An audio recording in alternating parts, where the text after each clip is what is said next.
Go. So you know what's up mga kalikam. So karon ikatulo na tong bulan sa pag-abri sa tong piso wifi. So i-update na po ito pila na po sulod. So nya na lang pag mahuman na.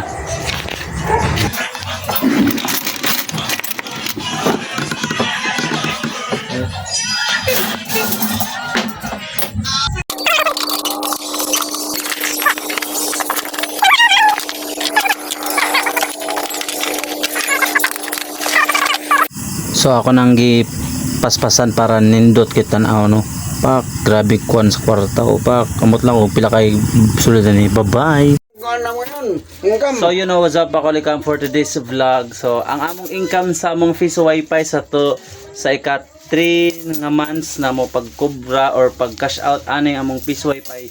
So nakaliko mi karon og 2,245 no. So mo na giingon nga dili sa tanan panahon boom ta permanente no. So namo ginang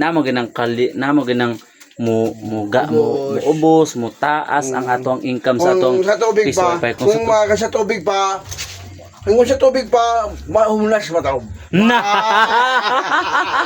No, kumbaga sa tubig na sa dagat no, muhunas og mutaob na siya. So dili tanan panahon mutaob permanenteng dagat muhunas gina siya. So samar na sa piso wifi no. Ay. Oh, ayay sa mikro. Alex, ay na. Oh, ayay sa mi sa kuno sa among piso wifi. Dili may walay hunas. Ayay lang. So sunod ba sa mga next month mutaob na pud siya. So I hope no. So yun lang usap makulikam dara to ang income no.